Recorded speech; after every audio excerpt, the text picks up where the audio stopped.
morning. Oh, welcome to S'more. Glad you're here.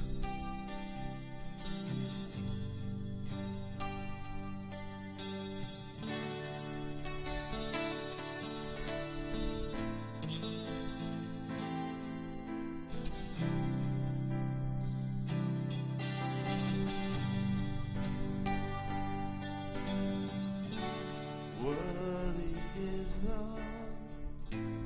Lamb who was slain. Holy, holy is He.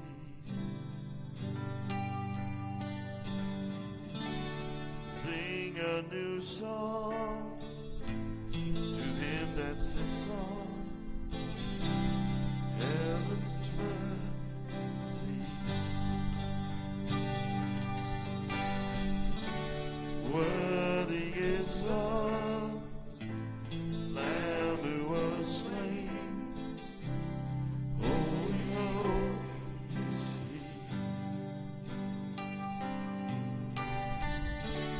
Sing a new song to Him that sits on heaven's mercy seat. Holy, holy, holy is the Lord God Almighty, who was and is to come. All creation I sing praise to the King of Kings. You are my everything, and I will adore you.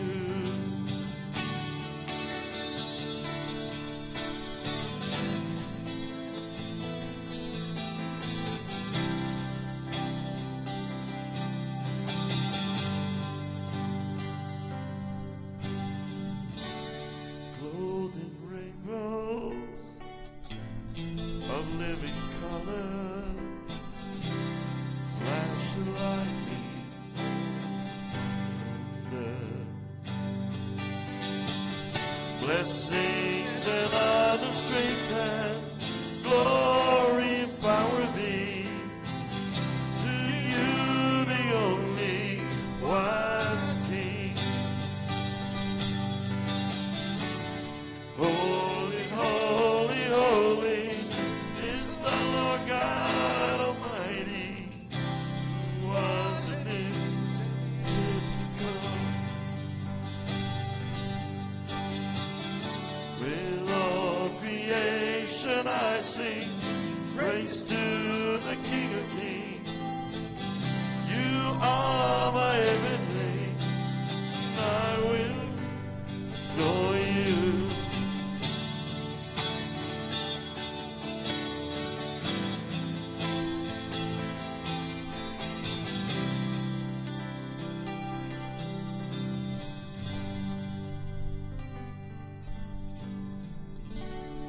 Filled with wonder, awestruck wonder,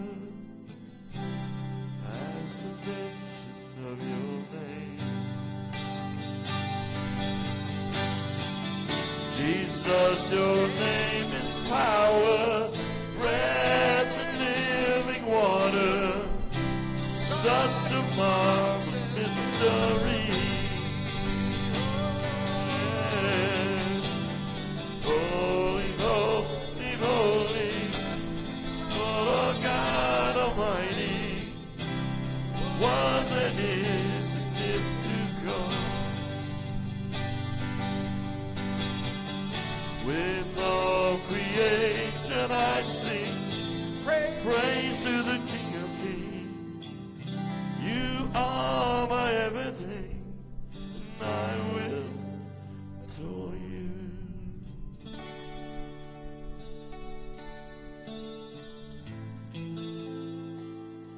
And I will adore you.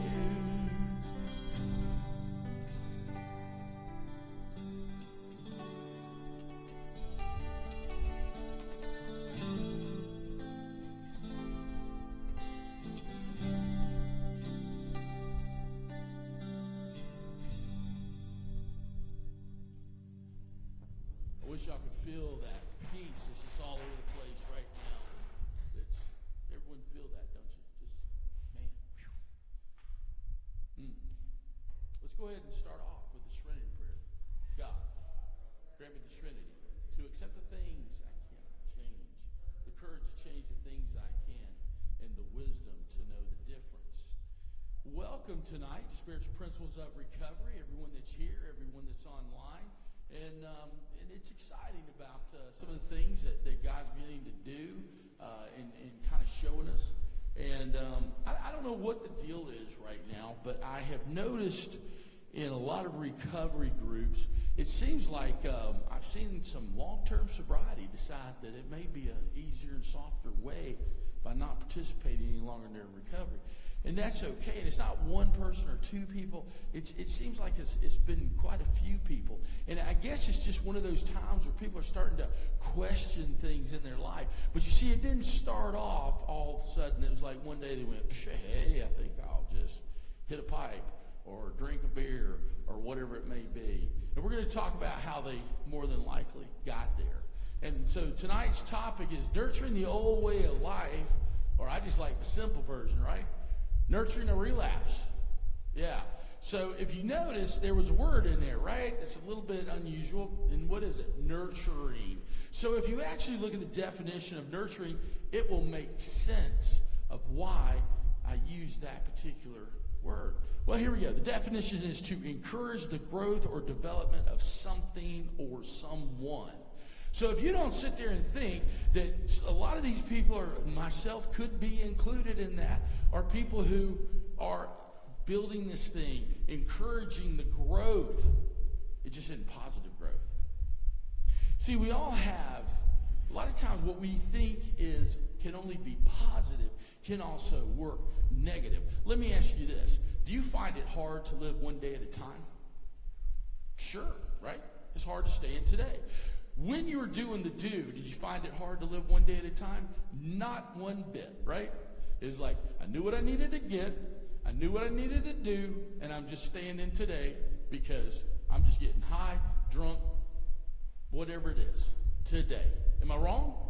So isn't that funny how a lot of times we take things that are characteristics and we twist them into something that is negative. And what do we call that? We call that a character defect. So what is a character defect? Something that is a character that was good that became defective. And that's another topic for another night. It is a good topic that we need to discuss at some point in time. Because one of the things that we see is patterns in our lives that cause us to begin to develop those things. And we're going to touch on that.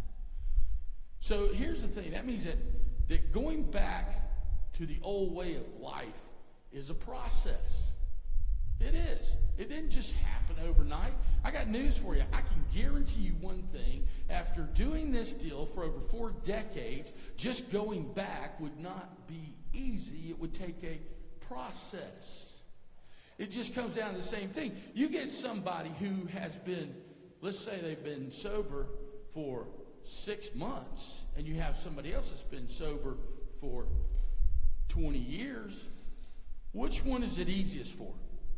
The 20 years. It ain't hard, right? It's an easy question. Why? Because there has been a pattern of this. There has been a process. Someone with 6 months, man, it's a miracle that they made it through one more day, right? What's the most common thing and most natural thing for us to do in the first year of sobriety? Use. So every day really is a miracle. That's the most amazing thing. But when we find ourselves in a relapse or living the way we used to, that's not by accident. It didn't just happen. Now let's go ahead and talk about that for a minute. We're going to use the word relapse. But here's what I know. Have I been in relapses since I have been sober? Yes. I have been in spiritual relapses on more than one occasion, I promise you. If you don't think that you can hit a bottom sober, please come talk to me. Or there's somebody with 40 or almost 40 years, somebody there with 40 years. Do you see what I'm saying? And I'm going to guarantee the first thing they're going to tell you is, yeah, I've hit more than one bottom, and especially when I got sober.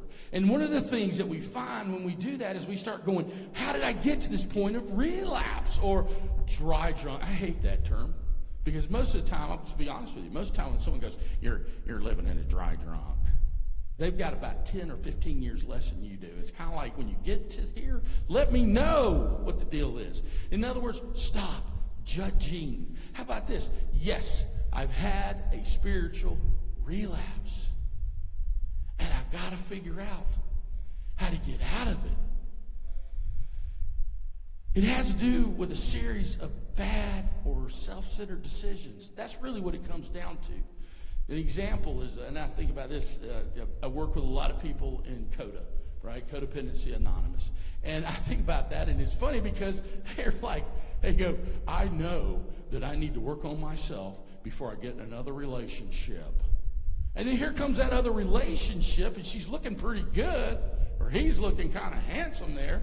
And of course, he's so different from anybody that I have ever dated before. And the irony to it is that it ends up how? It's a different name, a different address, always the same person. Think about that. Or this is my favorite one.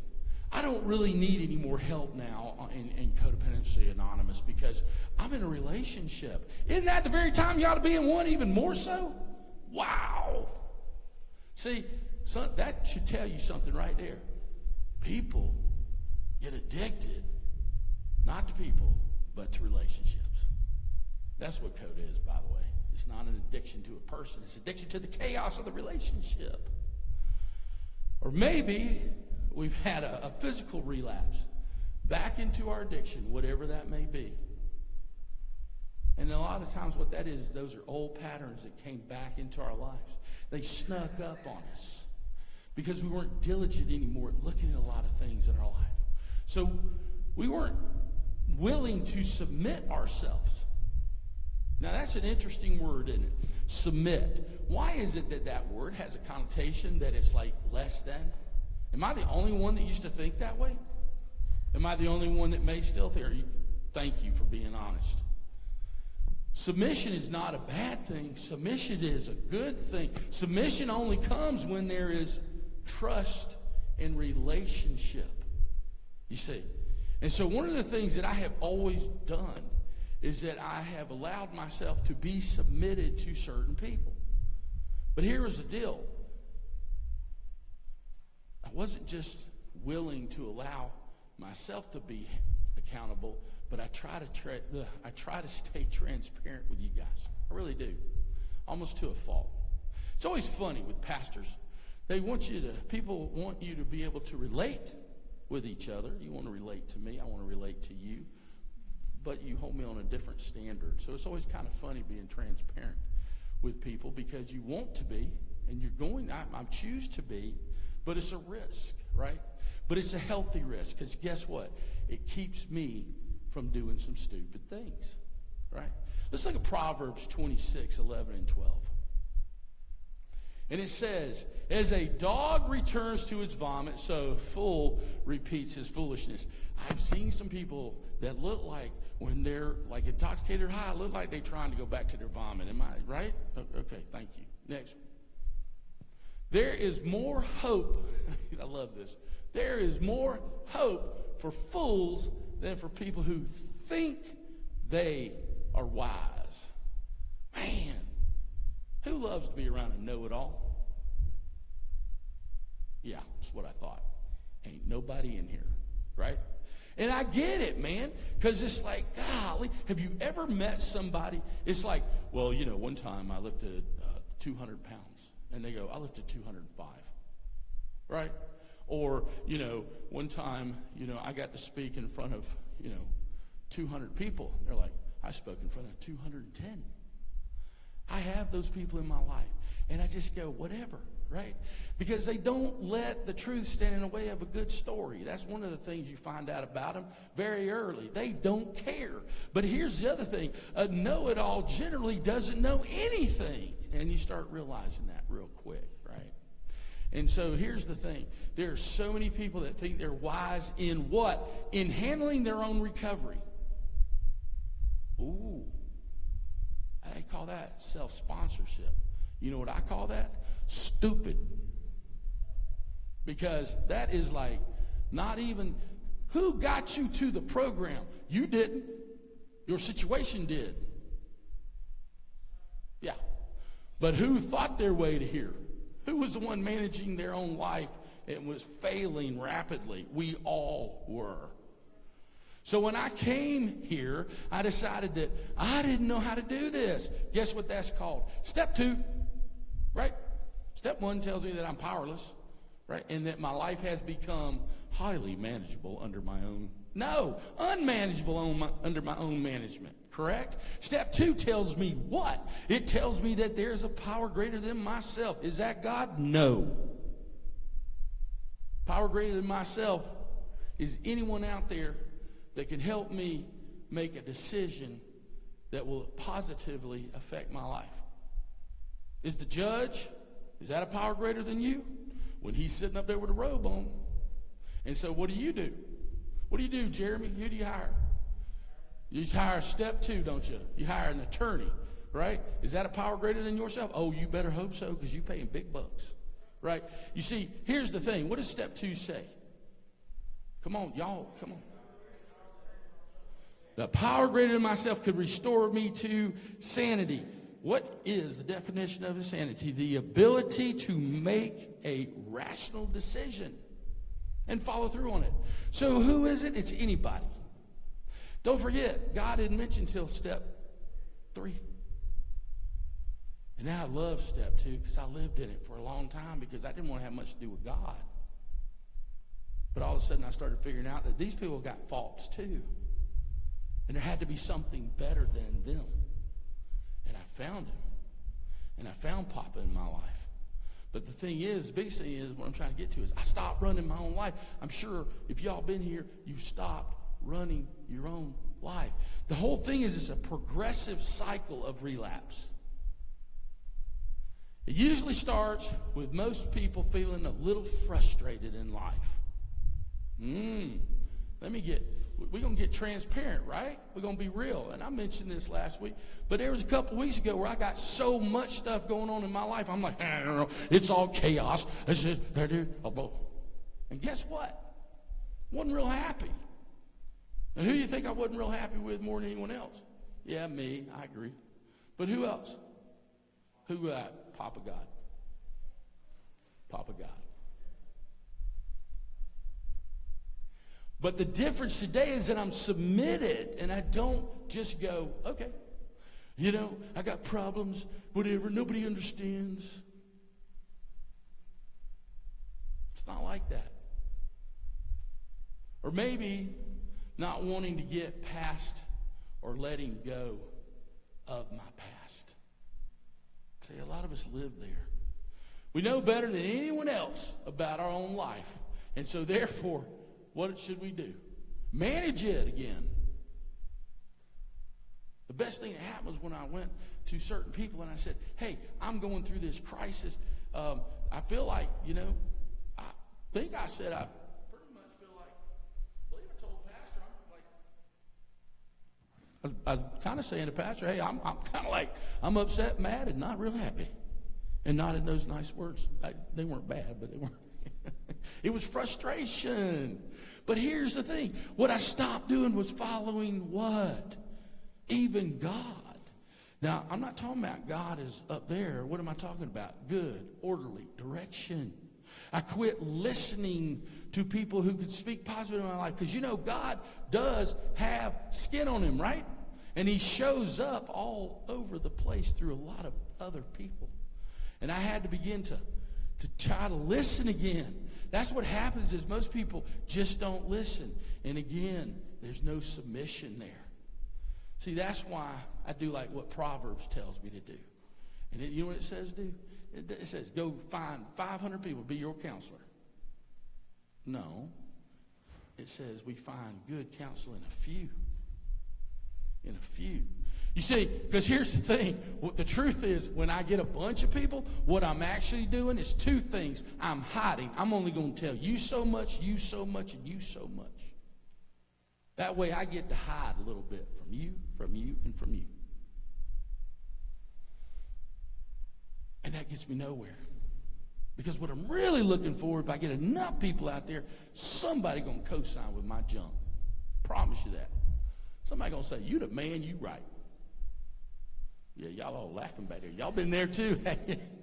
And I love it. Here's the thing. I'm not looking for those that won't only co-sign. I want those who are willing to come to me and say, listen, you need to stop. You need to stop.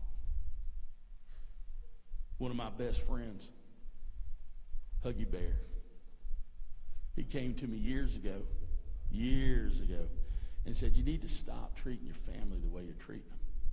See, I'd gotten so caught up in business that I wasn't treating my family the way that God intended me to treat them. Now, that's a friend. That's a friend.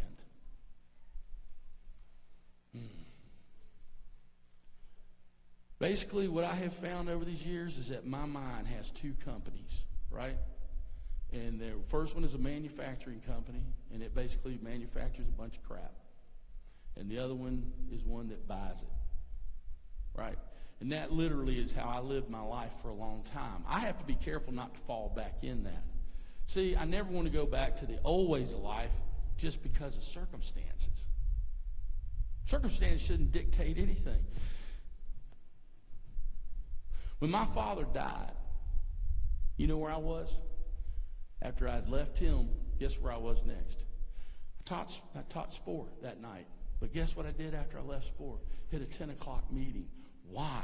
Because I can't allow circumstances to cause me to fall back into patterns that are destructive for my life. I just can't do that. Ultimately, we go back because we made a choice. Here's the thing, man. It's like I heard about a meeting the other day. It's a meeting I normally go to, and I was sitting there, and it's a Zoom meeting, and I'm listening to it, and I'm hearing how they're beating someone up who went back out after a couple of decades. Why?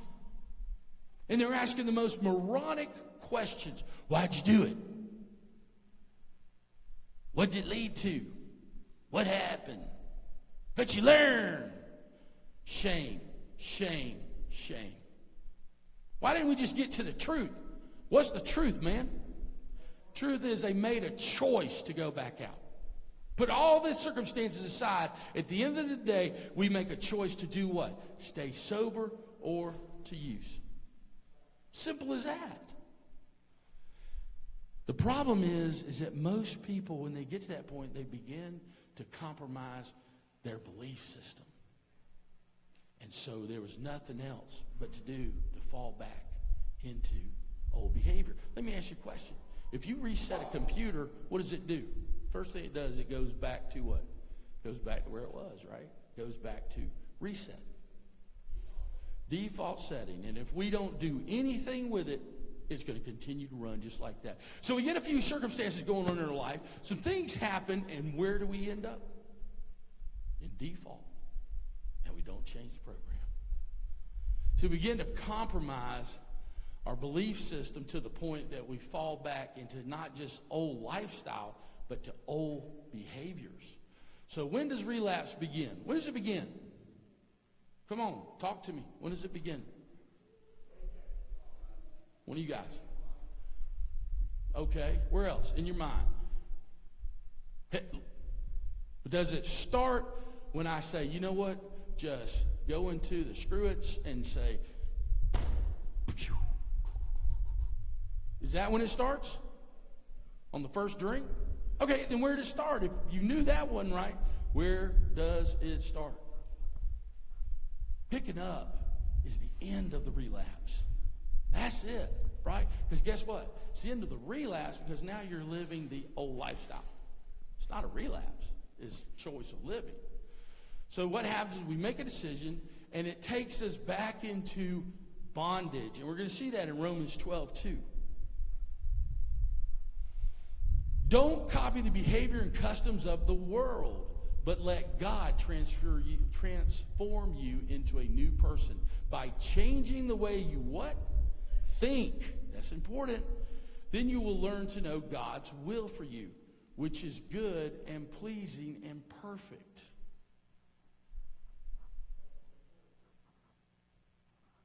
The only one that can change my mind is who? Is God. That's it. That's the only one that can change my mind. And that's why we have to know those old patterns, behaviors, and habits. Well, I didn't remember doing that. Or, well, I thought that was okay. So that's why we have to do an inventory. And we got to do it. Because you got to know, if you sit there and you have, I'll give you an example. My house, tree falls in, boom, bust the top, water comes flooding in, everything. It ruined not only a bunch of the physical building, but it ruined all kinds of what? Things that were in the room. So what did I have to do? I had to go take an inventory of all the damaged goods. Now, I could have taken that nasty old bed and thrown it back down and tried to lay on it. Of course, it'd be a little weird with all the green mold and stuff, right? But that would have been my choice. If I had never taken an inventory, somebody said, what's up there? I'd go, I don't know, I think there's a bed or something. And it was a lot more than that. The point is, we have to take an inventory. And we have to look at it as simple as that. What does it say? It says that we're going to take a moral inventory. And it talks about how that any business that doesn't take a regular inventory will surely fail. We take an inventory here at church. We get together as a board and we discuss what can we do in the future and what have we done. How did it work or how did it not work? It's not well, it failed and so you're a failure. It's, did not work, so we're going to try to do this, right? And what happens from that? We continue to build. So it's a positive thing. It's a good thing. But what do we have to deal with that? The fourth and fifth step. And let me tell you something. I don't care if you're in recovery or not in recovery, you need to take an inventory. And so we take the fourth and fifth, and then all of a sudden we go what? We take a thorough inventory, because it tells us those that don't take a thorough inventory will surely go back to their addiction or old way of life. Why would we take an inventory as a Christian? Why would I say, Lord, let me look at my patterns in the past, the issues, the habits, those things. Why is that important? Because I need to be able to surrender those. See, I got to know what to lay at the cross. I got to know what to surrender. And if I don't take an inventory, I'll never know that. And that's what happens when we end up, I love the term backsliding. I don't know, why do I always feel like that's like somebody trying to get up like some kind of muddy hill and they can't get up and they keep falling back down, right? It's like, why don't we just say, God, just show me how to get up and over top and get on top of the hill so I'm not going to keep falling backwards, right? And he goes, okay, son, fix and tweak these things I'm laying in your heart. And I go, okay, Papa, got it. But not only if we don't take a thorough inventory, but we have to take action on those things that we find out. See, everyone needs to do it. That's what I'm saying. And some of us do it in recovery. And people that I work with there, they got a standard recovery right out of the book. Here's how you take an inventory, right? But then some other people I work with, they have what we call the 15 questions. And if you want to know more about that, you can talk to me afterwards. But so it's a thing that everyone needs to do. And it's just part of being a good faith believer who wants to be strong in their recovery. Man, if you're not recovering from the old way of life, what are we recovering from, right? Or we can continue to wallow in guilt and shame because we're not really sure what our motivators are, what causes us to do these things. Or we can try this, choose to embrace God's forgiveness and grace. Isn't that awesome? So we're going to put this up next. So the Big Book tells us something that's very interesting, right? It says, I will not regret my past, nor wish to shut the door on it. We will comprehend the word rut, serenity, and we will know peace. Let me get a little more specific with that. How about this? We'll just go ahead and y'all laughing over there because y'all know that my sponsor requires us to know this, right, by heart. But it says if we're painstaking about this phase of our development, painstaking, that means it may not be comfortable? No. But if we're painstaking about this phase of our development, we will be amazed before we are halfway through. We're going to know a new freedom and a new happiness. I will not regret the past, nor wish to shut the door on it. We will comprehend the word serenity. What's serenity? Peace. Peace. And we'll know peace. We talked about it last week a little bit, but this is true. I can't tell you how many times I've had people come to me and they're like, I don't know what's wrong. What do you mean what's wrong? I don't know. Something's wrong. Why is that? Because nothing's going wrong. And it feels like something's going to go wrong. No, you just have never felt peace. So go enjoy it. Go soak in it. Lather up in it. I don't care. But just enjoy it. See, a real trap to not being in that place of serenity is getting stuck in the past and staying in victim mentality. You know what happens if you stay in victim mentality too long, right? Because it's your choice. What do you become? A volunteer. And I'm not going to volunteer to stay in garbage. God gave me a way out. You see, why is it that feeling of peace suddenly happens? Because that's how it hits you. It's one of those and suddenlies. It's because we can have peace knowing that our old sin nature has been crucified with Christ. In other words, I don't have to live any longer in slavery. I've been freed. We are no longer slaves to our old way of life. Let me do that one more again, okay? Because that's pretty cool. We're no longer slaves to our old way of life. Dudes, that's fire. Seriously. That is some of the best thing you're going to hear tonight. I don't have to walk out of here tonight feeling like I did when I walked in. God can deal with it right now, right here. Isn't that awesome? See, that's real grace. And what is grace? Grace is a daily reprieve. What is sobriety from any of your addictions, whatever they may be? It's a daily reprieve. Are you going to stay sober tomorrow? You don't know, man. But it is contingent on what? It is contingent on our spiritual condition. Where am I? Did I start my day off the right way? See, Papa God's mercy and grace is renewed. How often? Daily. Just daily. Just today. It's only good today. It's not good yesterday. It's not good in tomorrow. It's just when? Right now. Today. So what does that mean? It means that I'm going to live one day at a time because I'd rather live in His grace than live in my mind tomorrow. Because my mind is a dangerous neighborhood that you do not want to visit very often. Only God Himself puts peace there. And He does. And He keeps peace there until I decide to stir it up. But let's look at Isaiah 43, 18 and 19. It says, but forget all that. It's nothing compared to what I'm going to do. So God's got a plan. I want us to really look at this. But forget all that. It is nothing compared to what I'm going to do. What does that tell us? I'm going to do. He's got a future plan. So even when we screw up, He says, I got a future plan for you. Already going. Check this out, 19. For I'm about to do something new. Oh. So when I've had that spiritual breakdown, or I've had that relapse, or I've had whatever, what does He turn around and say? I've already got it moving in the right direction. Then He tells me, for I'm about to do something new. I don't got to be stuck in that garbage any longer. See, I have already, when? Begun. Begun is what? Isn't that past tense? Do you not see it? I will make a pathway through the wilderness. I will create rivers in the dry wastelands.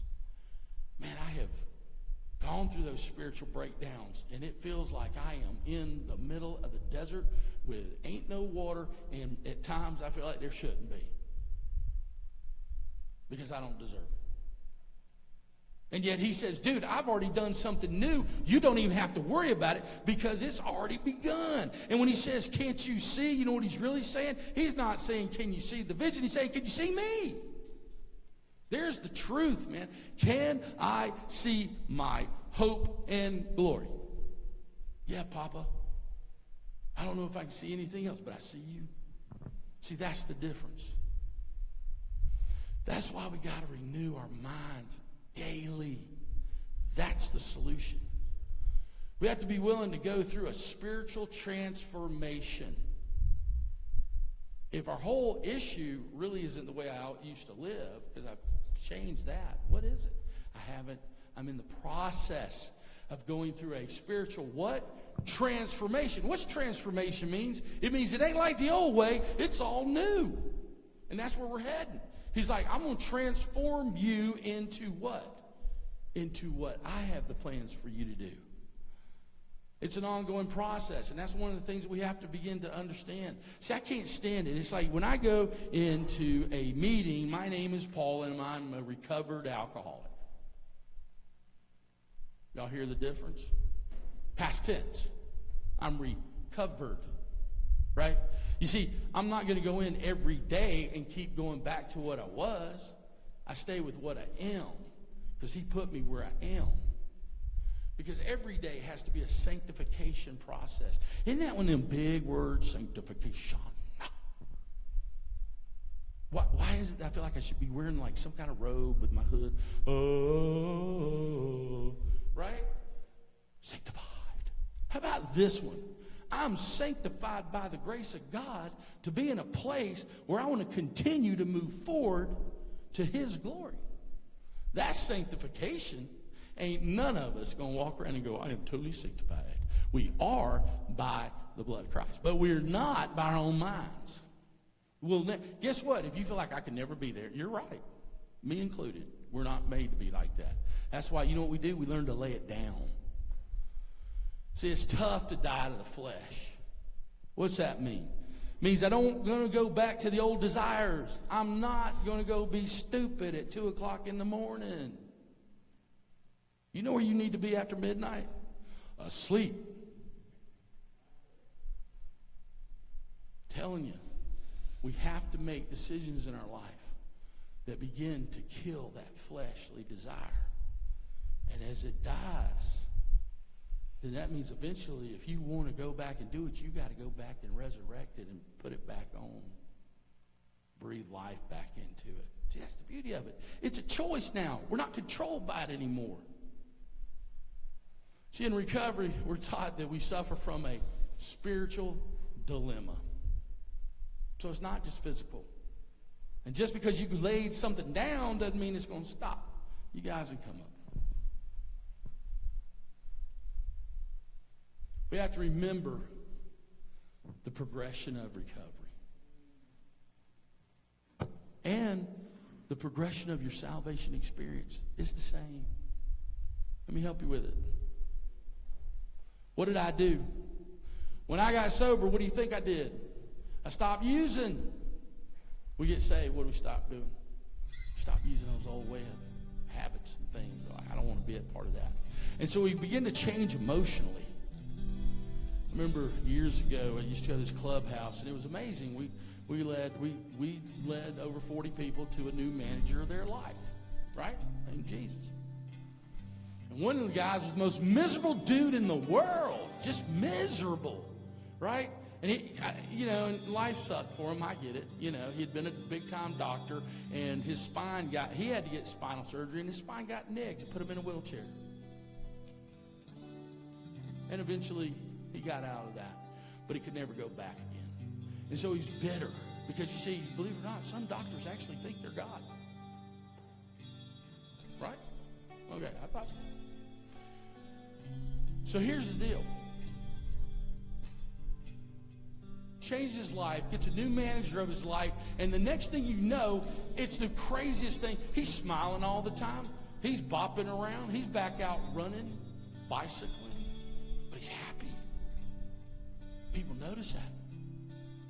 I had one young lady come up and go, I don't know what you did to him, but you need to do it to me. I said, okay, let me introduce you to someone that can manage your life better than you can. By the way, nobody, if you don't know that manager, you come see me or Pastor Bob tonight.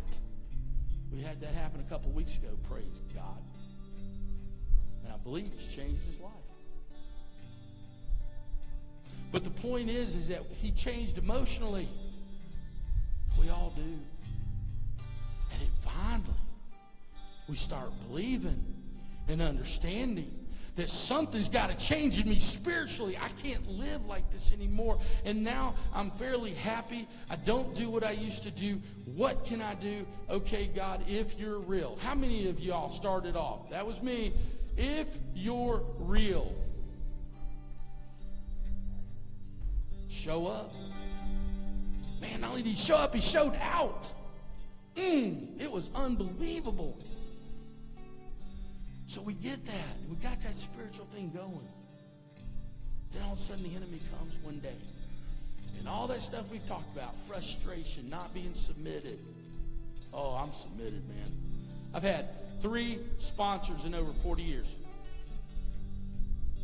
You go, okay, big deal. I get one every year. Yeah, that's the problem. See, I'm submitted to that person. And if my sponsor tells me I need to look at this, and that's what she told me last week, you need to look at this. Yes, ma'am. My pastor told me, sounds like you got a lot going on. Yeah. See, I'm submitted. I'm submitted to this house. But when we walk away from that, and all of a sudden we get that little bit of spiritual failure. God didn't come through this time. Really? Maybe I didn't come through this time. Then we get mad. Then what do? We pick up an offense. Because, see, if you don't have God's renewing value in your heart and your spirit, you're going to pick up offenses left and right. Because the only thing that keeps you from picking up an offense is God. Papa puts it in our heart. He puts grace in our hearts. And if we don't have grace, we ain't got nothing. And so all of a sudden we go through this thing and we go, you know what? I don't care. You know, I hope they die. I know, Lord. I'll lay hands on them. I'll resurrect them. Then kill them again. Right? See, our minds go nuts. And then what do we finally do? We feel like we've lost our hope. There we are in relapse. Whether that's spiritual relapse, old behavior relapse, physical relapse, whatever that is. So what I'm trying to tell you is that right now, if you picked up an offense lately, man, that means you're already halfway there. You need to look at that. But if you're kind of not wanting to spend time with Papa, you kind of like, reading the Bible's kind of an inconvenience at the moment. Praying's an inconvenience at the moment. I'm in a hurry, God. You don't understand. I watched that whole Netflix series last night, went to bed at 2 o'clock, now I got to get up at 6. But if I skip my prayer, I can sleep till 6:30. God, what we give away, what we let the enemy steal from us. At any rate, all that being said, it comes down to this. Do I believe the word or not? Well, let's look at 2 Corinthians 5:17. It says, this means that anyone who belongs to Christ has become a what? A new person. Man, I ain't the old one. The old life is gone. Not over to the side. It's gone. So guess what? If I want to jump back into addictions, I got to go start it again. It isn't like I'm going to pick up the old behavior. I'm starting a new behavior that way. If you believe this. Because the old life is gone and a new life has begun. Live that life. Enjoy the life that has begun. Thank you, Papa God, for your love and your life.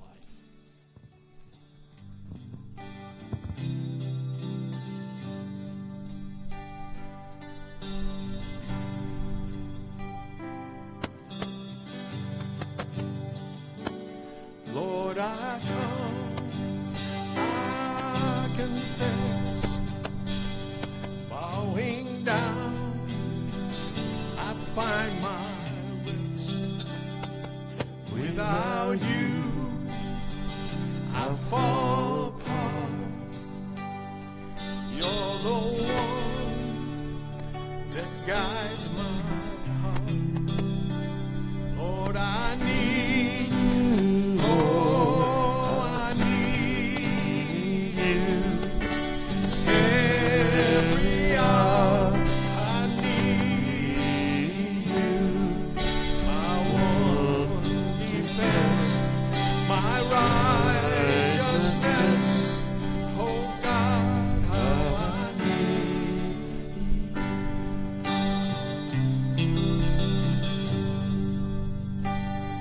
where sin runs deep, grace is more. Where grace is found is where you are, and where you are, Lord, I am free. Holiness is Christ in me. Yes, where you are, Lord, I am free. Holiness is Christ in me. How I need you, oh, I need you. Every hour I need you. My one defense, my righteousness. Oh God, how I need you. So teach my song to rise when temptation comes my way. And when I cannot stand, I'll fall on you. Jesus, you're my hope and stay. And when I cannot stand, I'll fall on you. Jesus, you're my hope and stay.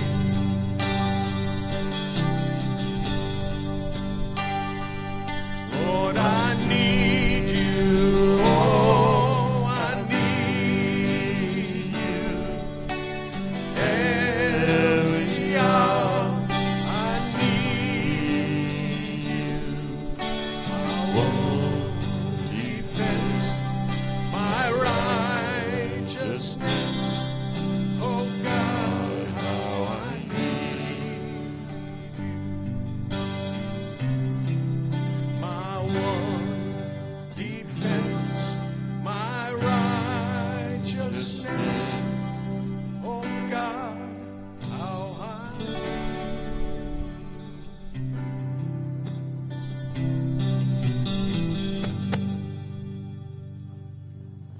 Brad, who's the only one that can keep us on the right path, that's got a new plan for us no matter how bad we screw up? Our Father, who art in heaven, hallowed be thy name. Thy kingdom come, thy will be done on earth as it is in heaven. And give us this day our daily bread. Forgive us our trespasses as we forgive those who trespass against us. Lead us away from temptation. Deliver us from evil. For thine is the kingdom, the power, and the glory forever and ever. Amen.